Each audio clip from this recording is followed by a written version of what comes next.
ആനവിലാസം ജീവൻ ജ്യോതി ബാലികാ ഭവനിൽ ക്രിസ്തുമസ് ആഘോഷം സംഘടിപ്പിച്ചു. അമ്മയ്ക്കൊരുമ സ്നേഹ കൂട്ടായ്മയുടെ സഹകരണത്തോടെയാണ് ക്രിസ്തുമസ് ആഘോഷിച്ചത്.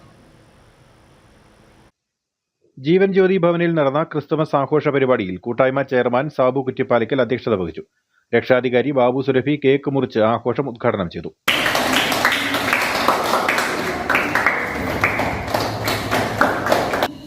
ക്രിസ്മസ് എന്ന് പറയുമ്പോൾ നിങ്ങളുടെ എല്ലാം മനസ്സിലെ നല്ല ഓർമ്മകളാണ് അല്ലേ? എല്ലാവരുടെയും മനസ്സിൽ നല്ല ഓർമ്മകളാണ് ക്രിസ്മസ് എന്ന് പറയുമ്പോൾ. മറ്റേതൊരു ഉത്സവത്തിനേക്കാൾ ക്രിസ്മസിന്റെ ഒരു പ്രത്യേകതയുണ്ട്. എന്താണെന്ന് അറിയാമോ? നമ്മൾക്ക് വേണ്ടി ഭൂമിയിൽ ജനിച്ച ക്രിസ്തുദേവന്റെ ജന്മദിനമാണെന്ന് അല്ലേ? തീർച്ചയായും നമുക്ക് പല ദൈവങ്ങളെ നമ്മൾ കേട്ടിട്ടുണ്ട്, പല രീതിയിലുള്ള ദൈവങ്ങളെ കേട്ടിട്ടുണ്ട്. അവരൊക്കെ ജനിച്ച സമയങ്ങളെ പറ്റിയൊക്കെ നമ്മൾ കേട്ടിട്ടുണ്ട്. Kumily YMCA president Samkutty Makkil Christmas സന്ദേശം നൽകി. തുടർന്ന് കുട്ടികളുടെ വിവിധ കലാപരിപാടികളും നടന്നു.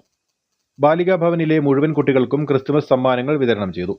ഇതോടൊപ്പം സ്നേഹവിരുന്നും നടന്നു. അമ്മയ്ക്കൊരുമ സ്നേഹക്കൂട്ടായ്മയുടെ നേതൃത്വത്തിൽ വിവിധ സ്ഥാപനങ്ങളിൽ ക്രിസ്തുമസ് ആഘോഷം നടന്നു വരികയാണ്. കൂടാതെ ക്രിസ്തുമസിന് 100ഓളം വീടുകളിൽ സുമനസ്സുകളുടെ സഹായത്തോടെ ക്രിസ്തുമസ് വിഭവങ്ങളും കൂട്ടായ്മ പ്രവർത്തകർ വീട്ടിൽ എത്തിച്ചു നൽകുമെന്ന് ചെയർമാൻ സാബു കുറ്റിപ്പാലിക്കൽ പറഞ്ഞു. News bureau, Anakkara.